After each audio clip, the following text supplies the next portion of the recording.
Sudah di-record. Oke, selanjutnya dipersilahkan kepada kelompok 3 untuk menampilkan hasil diskusinya, yaitu tentang tugas akhir. Kepada kelompok 3, dipersilahkan. Baiklah, saya perwakilan dari kelompok 3. Saya Sinta Siraptavia, perwakilan dari kelompok 3. Teman saya Miftahur Rahmi 18033153 dan Miftahur Rahmi 18033154. Saya akan menjelaskan tentang tugas akhir. Next.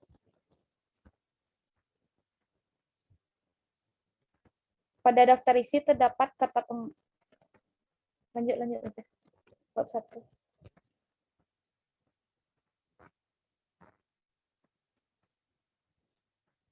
Nah, pertama ada pendahuluan. Pada pendahuluan ini terdapat latar belakang, yang mana latar belakang tersebut ada pasal 19 Undang-Undang Nomor 20 Tahun 2003 tentang Sistem Pendidikan Nasional yang menyatakan pendidikan tinggi merupakan jenjang pendidikan setelah pendidikan menengah yang mencakup program pendidikan diploma, sarjana, magister, spesialis, dan doktor. Nah, pada latar belakang ini kami memperkenalkan jenjang pendidikan, pendidikan akademik, vokasi, bidang pekerjaan, dan kompetensi yang dibangun. Next.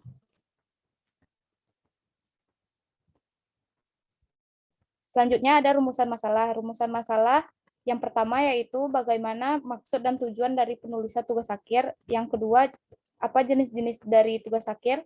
Yang ketiga, bagaimana isi dari tugas akhir. Yang keempat, bagaimana struktur pada tugas akhir. Dan yang terakhir, bagaimana prosedur dari penulisan tugas akhir. Next. Tujuannya, yang pertama menelaah maksud dan tujuan dari penulisan tugas akhir, yang kedua membedakan jenis-jenis tugas akhir, yang ketiga menganalisis isi dari tugas akhir, yang keempat menguraikan struktur pada tugas akhir, dan yang terakhir menerapkan prosedur dari penulisan tugas akhir. Manfaatnya terbagi dua, bagi pembaca dan bagi penulis. Yang bagi pembaca sebagai referensi dalam pembuatan tugas akhir dengan baik dan benar, serta pembaca mengetahui apa saja struktur, ciri, prosedur, dan lain-lainnya. Bagi penulis adalah untuk memenuhi tugas mata kuliah seminar pembelajaran fisika yang diberikan oleh dosen pembimbing terkait tugas akhir. Next. Nah, yang pertama ada maksud dan tujuan dari penulisan tugas akhir. Tugas akhir itu sendiri ialah suatu karya ilmiah yang merupakan syarat wajib bagi mahasiswa untuk menyelesaikan masa studinya. Nah, tujuan dari penulisan tugas akhir yaitu agar bisa mengetahui sejauh mana kemampuan mahasiswa selama masa perkuliahannya dan nanti bisa diaplikasikan dalam kehidupan berbangsa dan bernegara. Selanjutnya. Next. Selanjutnya ciri-ciri tugas akhir. Yang pertama memiliki rumusan masalah serta ide. Yang kedua, judul tugas akhir dipilih sendiri oleh mahasiswa atau dapat ditentukan oleh dosen pembimbing. Yang ketiga, tugas akhir didasarkan pada penelitian atau lapangan dan riset pustaka. Yang keempat, harus cermat dalam sajian. Yang kelima, latar belakang penelitian jelas. Yang keenam, menggunakan referensi yang baik sebagai rujukan. Yang tujuh, menggunakan metode penelitian yang sesuai dengan masalah yang diteliti. 8. Susunan terstruktur sesuai dengan pedoman tugas akhir yang ada. Yang 9. Kerapian penulisan. Next.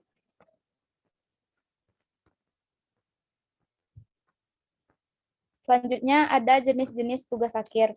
Nah, pada jenis-jenis tugas akhir ini terdapat beberapa aspek. Yang pertama ada aspek pengertian. Pengertian pada tugas akhir untuk diploma ditulis mahasiswa itu tuh ditulis untuk mahasiswa D3, karya ilmiah yang menunjukkan kemampuan menyusun laporan hasil dan proses kerja secara akurat, sahih, dan mengkomunikasikannya. Nah, untuk skripsi ditulis untuk mahasiswa S1, karya ilmiah yang menunjukkan kemampuan mengkaji implikasi pengembangan atau implementasi iptek yang menerapkan nilai humaniora sesuai dengan keahliannya. Selanjutnya tesis ditulis oleh mahasiswa S2, karya ilmiah yang menunjukkan kemampuan mengembangkan pemikiran logis, kritis, sistematis, kreatif melalui penelitian ilmiah, penciptaan desain atau karya seni dalam iptek yang menerapkan nilai humaniora sesuai dengan keahliannya. Selanjutnya disertasi untuk mahasiswa S3 atau doktor, karya ilmiah menunjukkan kemampuan menemukan atau mengembangkan teori, menghasilkan penelitian ilmiah berdasarkan metodologi ilmiah, pemikiran logis, kritis, sistematis, kreatif, dan layak dipublikasikan dalam jurnal internasional bereputasi.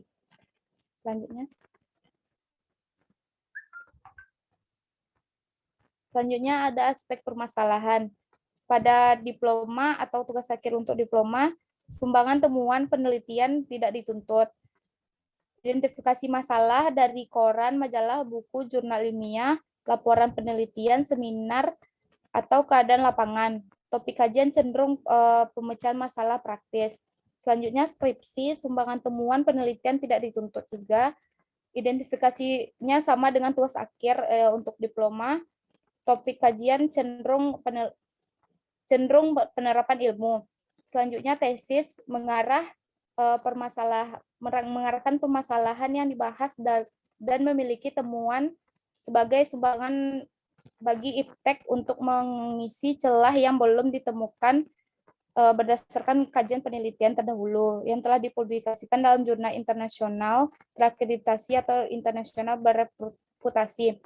Selanjutnya disertasi sama dengan tesis, namun pada kajiannya berdasarkan jurnal internasional bereputasi, topik kajiannya sama dengan tesis. Next. Selanjutnya ada aspek kajian pustaka. Pada tugas akhir untuk diploma, menjelaskan keterkaitan pustaka yang diacu dengan masalah praktis dan solusinya. Untuk skripsi, menjelaskan keterkaitan antara penelitian yang dilakukan dengan penelitian sebelumnya dengan topik yang sama. Tesis, menjelaskan keterkaitan perbedaan dan persamaan penelitian dengan penelitian sebelumnya yang sejenis. Disertasi sama dengan yang diharapkan pada tesis, mengidentifikasi komposisi peranan penelitian dalam konteks permasalahan yang dikaji secara luas. Next. Selanjutnya ada aspek metodologi penelitian. Untuk tugas akhir diploma menyebutkan bagaimana data dikumpulkan. Pada skripsi menyebutkan apakah sudah ada upaya untuk memperoleh data penelitiannya secara akurat dan menggunakan instrumen pengumpulan data yang valid. Pada tesis sama dengan skripsi dan menyertakan bukti bahwa instrumennya valid. Pada disertasi sama dengan tesis dan buktinya validitasnya diterima sebagai bukti yang tepat. Next.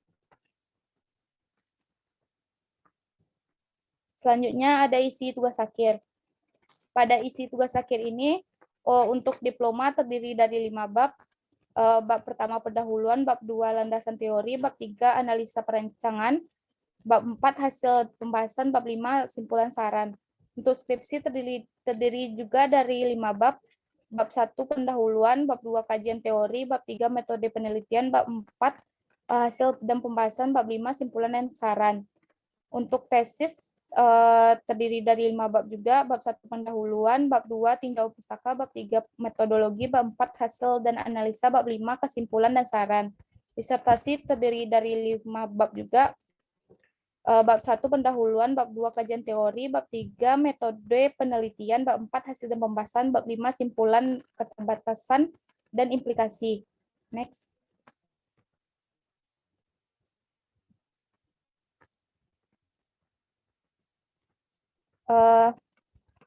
Next.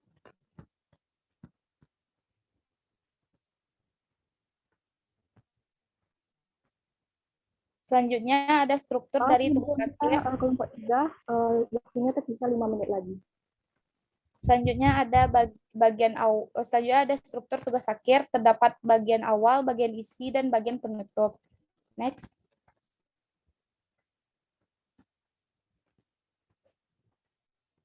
Ada prosedur tugas akhir. Pertama, pengajuan judul atau topik. Yang kedua, penunjukan dosen pembimbing. Yang ketiga, penyusunan proposal tugas akhir. Yang keempat, proses bimbingan tugas akhir. Yang kelima, pelaksanaan ujian tugas akhir. Yang keenam, materi ujian tugas akhir. Yang ketujuh, ujian ulang tugas akhir. Yang kedelapan, revisi tugas akhir. 9, pengumpulan laporan tugas akhir. Selanjutnya. Sekian dari kelompok 3, dikembalikan. Terima kasih kepada kelompok 3 telah menampilkan hasil diskusinya.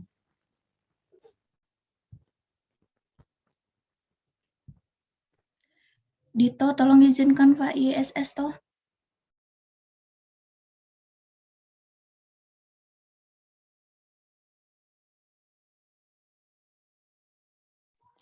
Udah aja.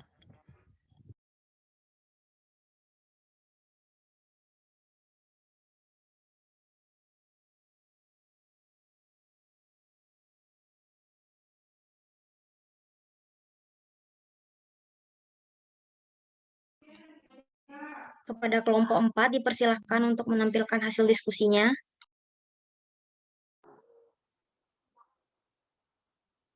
Terima kasih kepada moderator. Baiklah, saya Nurul Fadila Korneto Aulia, perwakilan dari kelompok 4 yang beranggotakan Alinul Ningsi dan Faizatul Utsmah, yang di sini kami akan mempresentasikan mengenai artikel.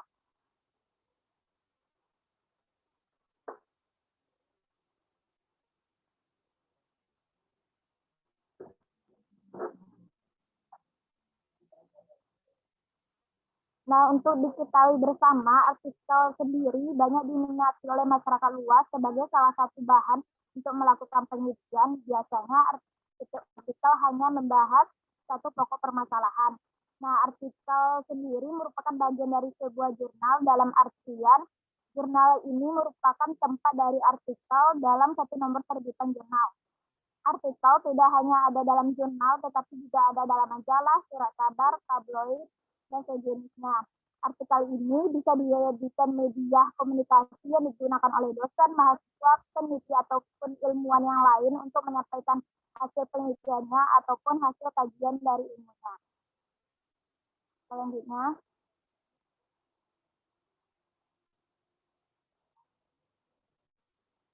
Nah, untuk pendahuluan, di sini kami membahas tentang yang pertama, pentingnya kompetensi guru yang untuk mendorong peneliti untuk melakukan meta-analisis atas sejumlah hasil penelitian yang telah ada tentang kualifikasi dan kompetensi guru.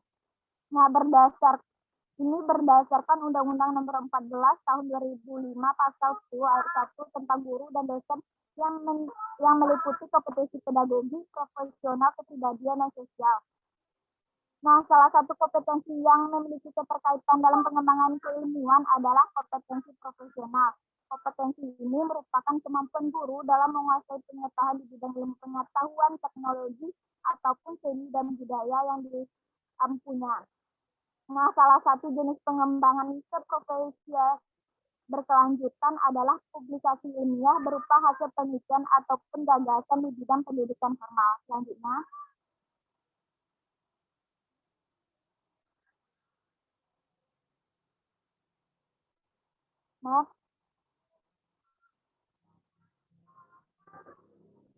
Nah, karya ilmiah merupakan salah satu yang dapat dipublikasikan dalam bentuk laporan hasil penelitian atau laporan ataupun gagasan.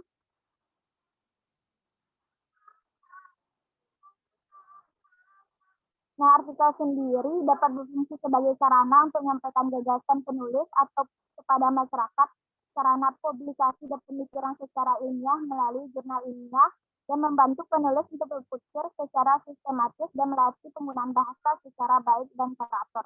Kemudian membantu penulis juga untuk memahami tujuan menulis hingga diharapkan memiliki kompetensi dalam menulis artikel.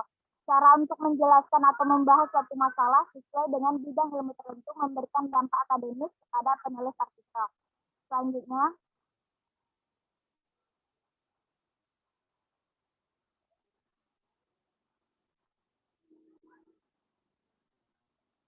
Nah, adapun rumusan masalah yang kami bahas, yang pertama bagaimana mengemukakan ciri-ciri artikel, kemudian bagaimana mengemukakan penulisan dari artikel, rincian dari jenis-jenis artikel dan menafsirkan isi artikel, kemudian memperjelas struktur artikel, dan terakhir kami akan merinci prosedur penulisan artikel. Selanjutnya, nah dari kajian teori yang kami dapatkan, kami dapat mengetahui atau membahasnya mengenai artikel ini. Yang pertama itu jenis-jenis artikel. Nah, secara umum artikel dibedakan menjadi dua, yaitu artikel ilmiah dan artikel populer. Artikel ilmiah ini menggunakan teknik penulisan dan bahasa yang sangat baku atau sesuai dengan kaidahnya. Teknik penulisan juga sesuai dengan masalah dari suatu materi yang akan dibahas. Kaidah penulisannya harusnya sesuai dan valid. Kemudian untuk artikel ilmiah ini validitasnya sangat penting karena merupakan salah satu tolak ukur kualitas dari artikel yang ditulis. Yang kedua ada artikel populer. Artikel populer ini menggunakan bahasa umum yang digunakan oleh masyarakat atau bahasa yang dekat dengan kehidupan kita sehari-hari. Nah, validitas dari artikel ilmiah ini tidak terlalu dipersoalkan. Kenapa? Karena sifatnya tadi yang bebas, namun dalam artian bebas di sini masih dapat dipertanggungjawabkan. Selanjutnya,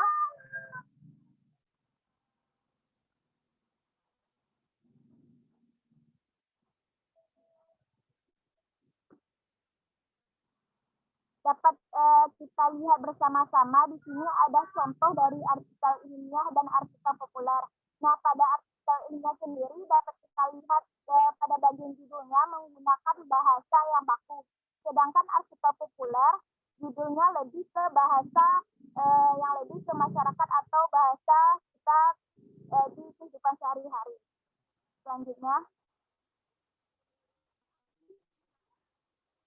Nah, untuk artikel ilmiah sendiri dapat dibedakan menjadi 4, yaitu artikel penelitian, artikel non-penelitian, artikel telah buku, dan artikel obituari. Selanjutnya,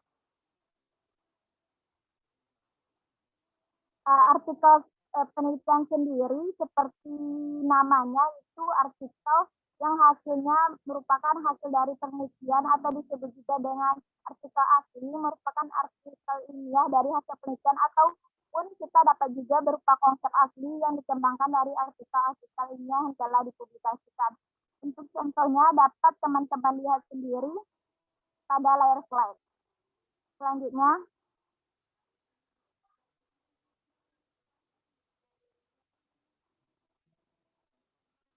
di sini ada artikel penelitian atau sering juga disebut dengan artikel tinjauan.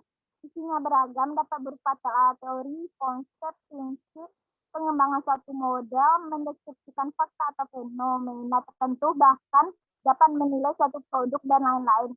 Karena isinya beragam, maka bentuk penyajiannya pun beragam, tidak seperti artikel penelitian yang memiliki bentuk lebih baku seperti artikel hasil penelitian. Di sini terdapat juga contoh dari artikel non-penelitian. Selanjutnya itu artikel telaah buku atau sering juga disebut dengan resensi, merupakan suatu artikel yang mendeskripsikan tentang pertimbangan dari buku atau wawasan tentang baik atau kurang baiknya dari kualitas buku tulisan. Nah, artikel telaah ini biasanya menelaah buku yang telah diterbitkan kurang lebih 1-3 tahun. Nah, orang yang penulis artikel buku telaah ini haruslah orang yang sesuai dan bersifat objektif karena mereka harus menilai buku yang telah dikeluarkan sesuai dengan apa adanya buku tersebut. Dapat teman-teman lihat bersama di sini ada contoh dari artikel telaah. Selanjutnya,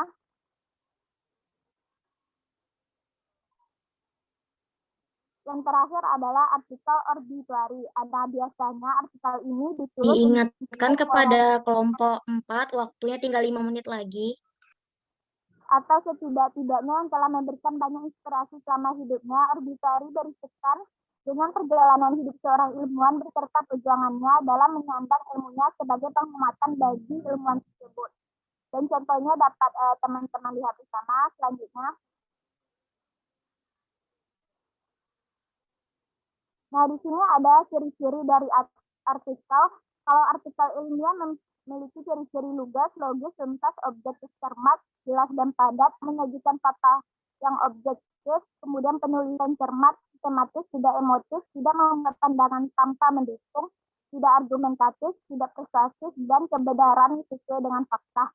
Sedangkan untuk ciri-ciri artikel populer, gaya bahasa yang disajikan tidak terlalu formal, fakta tidak objektif, dijauhi kebenaran, metode berpikir ilmuwan, mengkaji pandangan, gagasan, komentar, atau ulasan satu permasalahan, dan sistematis isi dalam artikel populer ini umumnya bebas. Selanjutnya. Nah, tujuan dari artikel sendiri, untuk artikel ilmiah ini memiliki tujuan untuk menyelesaikan tugas akhir kuliah di universitas, untuk menyelesaikan laporan praktikum, maupun untuk melakukan satu penelitian secara mendalam terhadap objek yang diteliti. Selain itu, tujuan penelitian artikel ilmiah juga untuk mempublikasikan pemikiran penulis ke khalayak akademik yang lebih luas melalui media jurnal yang sesuai dengan disiplin ilmu, baik lingkup nasional maupun antar bangsa. Dan untuk tujuan populer sendiri memiliki tujuan untuk memberikan informasi tertentu kepada masyarakat umum, memberikan pemikiran berdasarkan informasi atau wawasan penulisnya, dan sebagai bahan wacana tentang topik tertentu bagi pembacanya. Selanjutnya.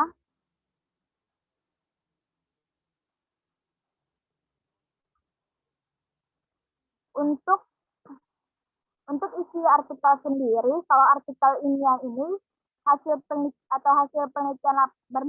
hasil penelitian lapangan sehingga memuat informasi dan fakta empirik yang kurang mutakhir dan komprehensif dengan metodologi yang jelas. Artikel ilmiah terbagi menjadi 4 jenis yang memiliki isi yang berbeda-beda. Untuk artikel penelitian berisi pelaksanaan dan hasil penelitian, sedangkan untuk artikel non penelitian berisi sajian tentang pandangan sejarah dari suatu bidang tertentu, mendeskripsikan pernyataan mutakhir tentang bidang tertentu, mengusulkan sebuah model atau teori yang menjelaskan data atau mengundang perhatian terhadap isu-isu sebuah bidang tertentu. Kalau untuk artikel telaah, isinya mengenai ulasan atau kelebihan-kelebihan dan kelemahan-kelemahan buku yang telaah secara profesional. Sedangkan artikel obituari berisikan mendeskripsikan dengan perjalanan hidup seorang ilmuwan beserta perjuangannya dalam menyandang ilmu sebagai penghormatan bagi ilmuwan tersebut. Selanjutnya.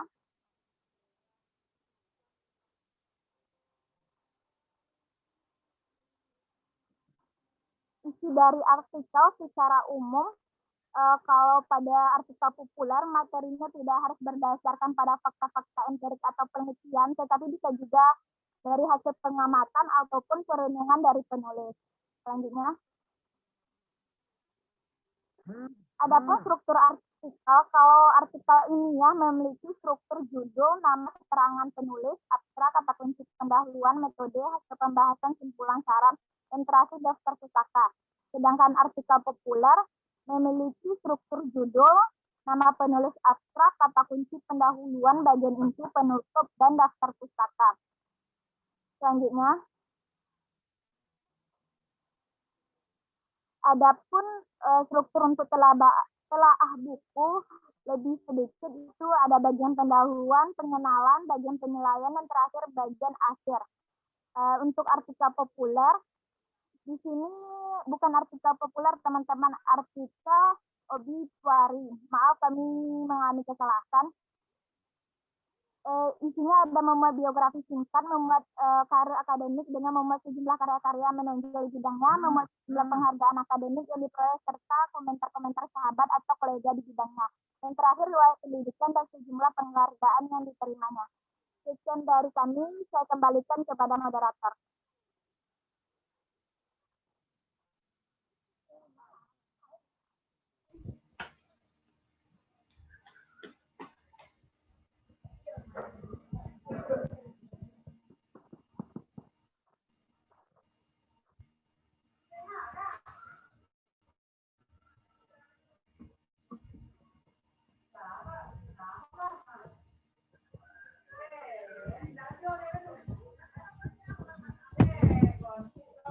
Moderator.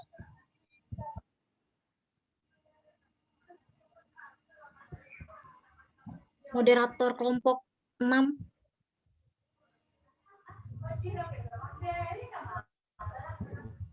Oke, saya ambil alih saja. Apakah teman-teman di sini ada yang ingin bertanya terkait materi penjelasan dari kelompok 4, dari kelompok 1 sampai dengan kelompok 4? Jika tidak ada, saya lanjutkan ke kelompok 5. Baiklah. Oke, share screen. Dito mau nanya? Moderator kelompok 5. Ulangi Oke, aja siap. lagi. Jauh.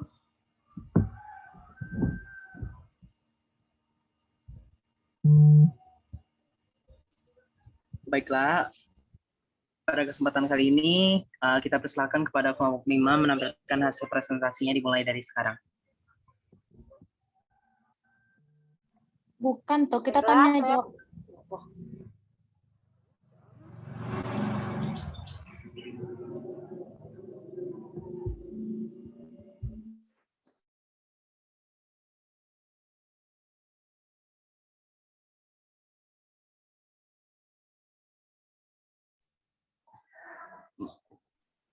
Langsung aja teman-teman. Yang ingin bertanya silakan di kolom chat.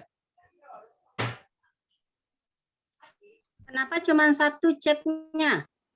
Kemana yang lain? Oh, bukan lagi bertanya ya. Kan tadi Bu sudah beri kesempatan supaya waktu kita hemat. Langsung ditulis dari tadi. Kenapa tidak ada yang nulis? Sudah berapa tuh yang tampil? Ada yang nulis di chat. Masa lolos saja semuanya?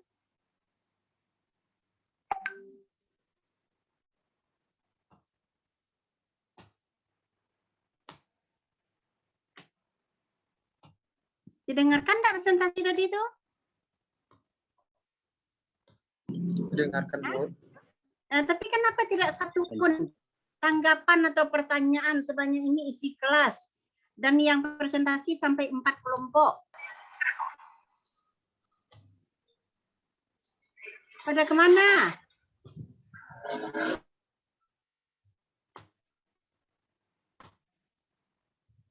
Ini yang dapat poin sore ini hanya yang presentasi.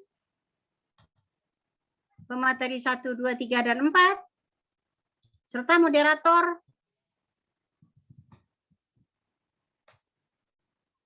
Yang lainnya 0.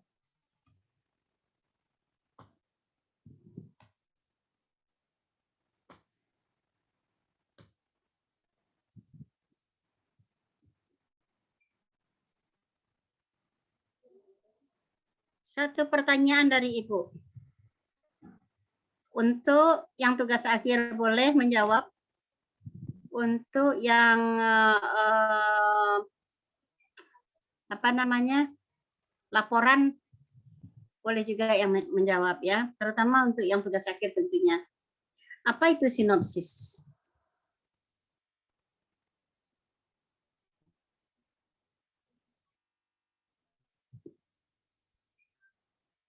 Apa itu sinopsis?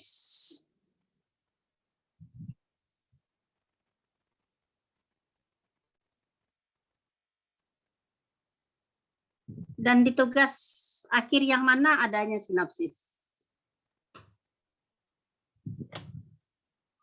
Itu tidak ada dibahas. Padahal itu satu rangkaian dengan tugas akhir.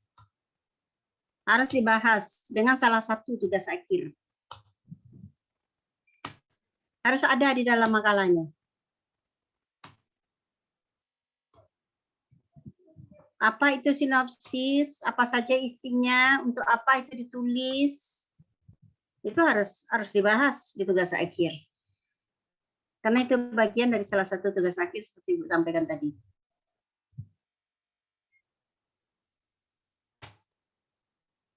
Lalu apa perbedaan yang nyata antara laporan dan tugas?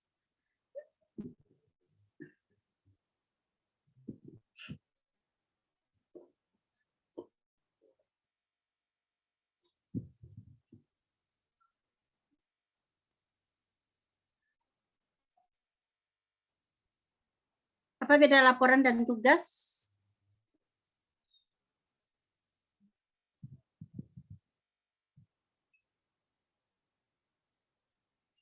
Sama saja, nggak ada bedanya.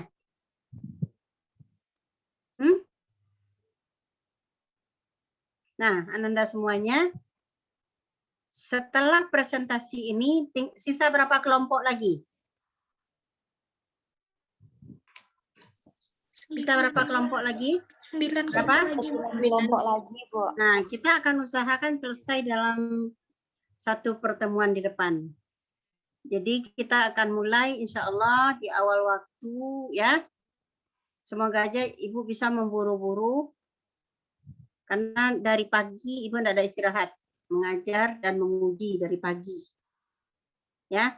Nah, semoga bisa kita laksanakan. Dan ingat, tentunya di dalam UTS itu pertanyaannya bukan apakah, siapakah, di manakah, kapankah gitu ya. Nah, kalau Anda tidak menguasai ya tidak akan bisa menjawab UTS. Ya. UTS itu nanti akan Ibu langsungkan online. Jadi bukan semacam take home, enggak. Ibu bacakan soalnya, jawab, bacakan soalnya, jawab. Ya.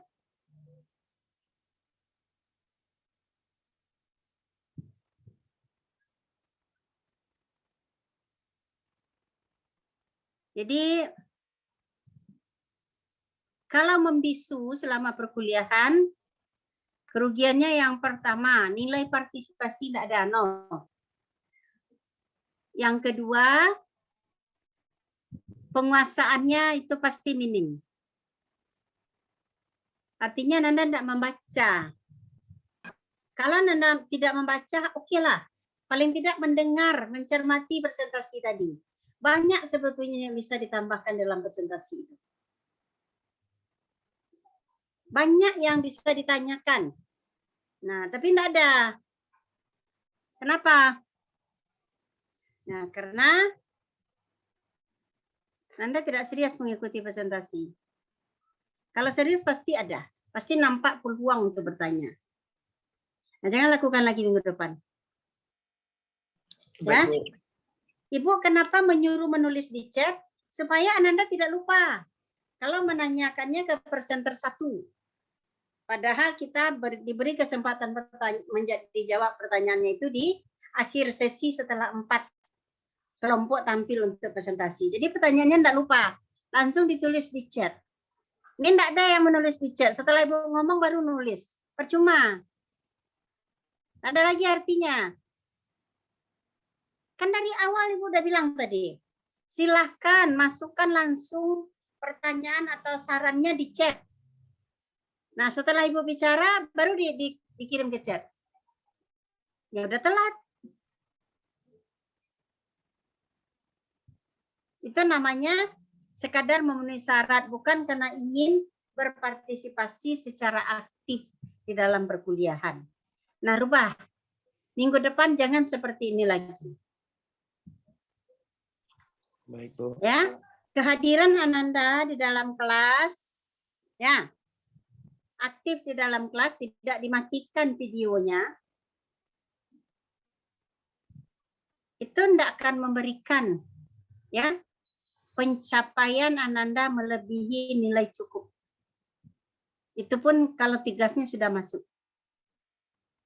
Buat Ibu yang penting, yang lebih penting dari tugas itu adalah keikutsertaan di dalam perkuliahan. Karena kita hanya pakai Zoom. Ibu tidak tahu sebetulnya apa yang terjadi. Kalau tidak berbicara, tidak bertanya, tidak berikan saran, Ibu anggap tidak aktif. Apalagi video dimatikan. Entah di mana orangnya.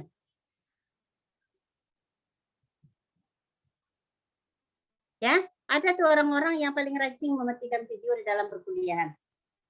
Nggak tahu apa maksudnya. Jadi aktiflah dalam perkuliahan setiap minggunya. Kalau Ananda memang ingin ya mendapatkan hasil yang baik di akhir semester. Jadi diam itu adalah emas, tidak berlaku dalam perkuliahan Ibu. Ya. berbicara itu yang berlaku. Baik, Ibu rasa cukup untuk perkuliahan pada hari ini. Tadi dua-duanya Zoom dibikin oleh Erpan ya? Ya Bu, saya Erpan? Al-Hadi. Ya Bu. Nanti rekamannya di itu ya, di upload di YouTube, nanti kasih linknya ke grup. Ya, baik Bu. Ya. Ya, terima kasih Erpan. Al-Hadi atau Erpan? Al-Hadi Bu. Al-Hadi ya. Oke. Ya, Bu. Baik, kita tutup perkuliahan sore ini dengan bacakan hamdalah. Alhamdulillahirrahmanirrahim. Alhamdulillahirrahmanirrahim. Assalamualaikum warahmatullahi wabarakatuh. Waalaikumsalam warahmatullahi Terima kasih, Bu. Terima kasih, Bu. Terima kasih, Bu.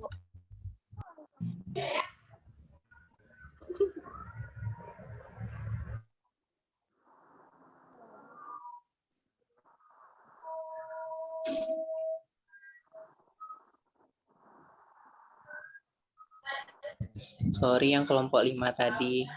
Tuh kira tampil. Yuk, semangat. Recordnya di stop dulu tolong.